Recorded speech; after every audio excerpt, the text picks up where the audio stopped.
कभी कभी होती है। मैं बुद्ध की मजबूरी सोच के परेशान होता हूँ कई बार, और फिर मैं सोचता हूँ कि काश ये यशोधरा जैसा व्यक्तित्व सबका होता। बुद्ध की रियल कहानी क्या है शायद किसी को नहीं पता। मैं जिस कहानी की बात कर रहा हूँ, मैथिली शरण गुप्त नाम के एक बड़े प्रसिद्ध कवि ने यशोधरा नाम की पुस्तक में वो कहानी लिखी है, भूमिका में जिक्र किया। बुद्ध बचपन से ही थोड़े से वैरागी किस्म के व्यक्ति थे। उनकी कुंडली देख के एक ज्योतिषी ने बताया भी था। माता पिता बहुत परेशान थे, शुद्धोदन उनके पिता का नाम था।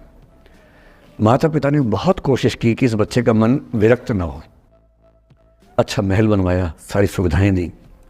जैसे ही बुद्ध थोड़े से किशोरावस्था में आए, उस समय की दुनिया की सबसे खूबसूरत महिला से, लड़की से, यशोधरा से उसकी शादी करवा दी। यशोधरा के पिता ने काफ़ी एग्जाम लिए बुद्ध जी के, वो सारे एग्जाम में पास हुए, तब जाकर शादी हुई। ऐसे नहीं हुई, शादी हुई। तो बुद्ध भी ठीक था, रमे रहे उस जीवन में। बेटा हुआ उनका राहुल। अब बुद्ध की विरक्ति का भाव बढ़ता जा रहा था। 29 साल की उम्र के आसपास ऐसा हुआ कि उन्होंने एक मृत व्यक्ति को देख लिया, एक बूढ़े को देखा, एक भिखारी को देखा, एक बीमार को देखा।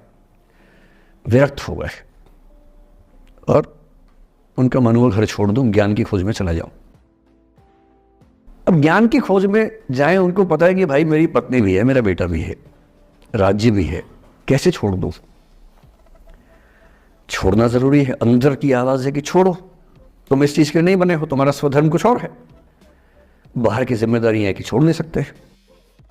मैं अनुमान करता हूं कि बुद्ध ने शायद अपने पिताजी से कहा हो कभी कि पिताजी मैं बहुत परेशान हूं, छोड़ना चाहता हूं। तो पिता ने समझा बुझा के मना किया होगा कि बेटा शोभा नहीं देता, ऐसा मत करो। हो सकता है पत्नी से भी बात की हो, पत्नी ने भी कहा हो कि ये क्या बात हुई, हम सबका जीवन तुम पे टिका है, बच्चा अभी बिस्तर से भी नहीं उतरा है, अभी तो चलना भी नहीं शुरू किया है, तुम ऐसी बात कर रहे हो। इसका जिक्र नहीं मिलता इतिहास में कि ये बात हुई कि नहीं हुई। और एक दिन बुद्ध ने तय किया और वो आधी रात को पत्नी और बेटे को सोता हुआ छोड़ के चले गए। इसको बौद्ध परंपरा में महाभिनिष्क्रमण कहते हैं, बुद्ध का अपने घर से निकल जाना। अब बुद्ध चले गए, लेकिन मैथिली शरण गुप्त यशोधरा के पर्सपेक्टिव से बुद्ध को देख रहे हैं। यशोधरा बहुत परेशान है, भाई पति चला गया है, बच्चे का पिता चला गया, मजाक थोड़ा है। राजा परेशान है कि उनका उत्तराधिकारी चला गया है। यशोधरा इतनी परेशान है, बहुत लंबे समय तक छंद आते रहते हैं कि वो कितनी बेचैन है, कितनी परेशान है। लेकिन यशोधरा की सबसे बड़ी परेशानी इस बात से नहीं कि बुद्ध चले गए, इस बात से है कि बिना बताए चले गए, भरोसा नहीं किया। और वो अपनी सहेली से कहती है, सिद्धि हेतु स्वामी गए, यह गौरव की बात। मुझे गर्व है कि मेरा पति इतने महान काम के लिए गया है। सिद्धि हेतु स्वामी गए, यह गौरव की बात, पर चोरी चोरी गए, यही बड़ा व्याघात। सखी वो मुझसे कहकर जाते, कह तो क्या वो मुझको अपनी पथ बाधा ही पाते, क्या मैं रास्ता रोकती उनका? उसके मन में ये मलाल है कि बिना बताए चले गए। वो इस भाव को लेट गो नहीं कर पा रही है, परेशान है। फिर बुद्ध को ज्ञान मिला। 6 साल की तपस्या के बाद बोधगया में बोधि वृक्ष के नीचे ज्ञान मिला। बात फैल गई। जो 5 शिष्य बुद्ध को छोड़ के भाग गए थे उनके बुरे वक्त में, उन्हीं 5 को बुद्ध ने सबसे पहले ज्ञान दिया सारनाथ में, जिसको धर्म चक्रावर्तन कहते हैं। बुद्ध की ख्याति बढ़ने लगी। शुद्धोदन ने बुद्ध के पास, अपने बेटे के पास कई लोगों को भेजा ये कहने के लिए कि भाई यहां भी तो आओ, हमसे भी तो मिलो। बुद्ध का ऐसा प्रताप था कि जो उनके पास जाता वो बुद्धम शरणम गच्छामि हो जाता, वापस ही नहीं आता। तो फिर शुद्धोदन ने बुद्ध के बचपन के एक दोस्त को ये कह के भेजा, भैया मैं जानता हूं तुम वापस नहीं आओगे, पर प्रभावित होने से पहले बोल देना कि पापा याद कर रहे थे। तो वो गया, उससे वायदा निभाया, हो तो गया, बुद्ध के संग में दीक्षित हो गया, पर वायदा निभा दिया। तो बुद्ध ने कहा जरूर जाऊंगा, पिताजी की आज्ञा तो जाऊंगा ही जाऊंगा। बुद्ध पहुंचे अपने कपिल वस्तु, जो अपना इलाका था, वहां पहुंचे। पूरे कपिल वस्तु में, नेपाल सिद्धार्थ नगर से नेपाल जाएंगे तो नेपाल बॉर्डर पे कपिल वस्तु है। मैं देखने गया था वो जगह जहां बुद्ध पैदा हुए थे, बड़ा सुंदर स्थान है, आप भी जाकर देखेंगे अभी। तो बुद्ध पहुंचे रात को, एक धर्मशाला में रुके। अब वहां हल्ला मच गया कि राजा का बेटा धर्मशाला में। बुद्ध ने कहा भाई मैं देखो राजा का बेटा बन के नहीं आया हूं, मैं बुद्ध बन के आया हूं। सुबह उठ के भिक्षा मांगने लग गए उस इलाके में, अपने ही पिता के राज्य में।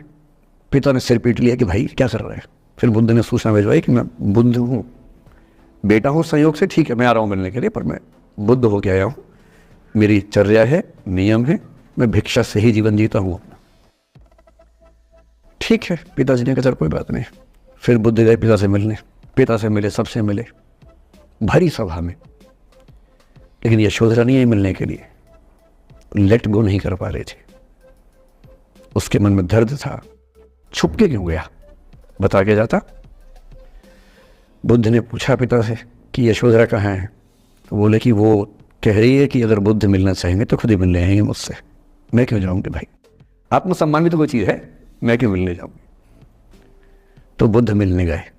सोचिए कमरे में यशोधरा बैठी है, राहुल साथ में। अब राहुल थोड़ा सा बड़ा हो गया है, 6-7 साल का है।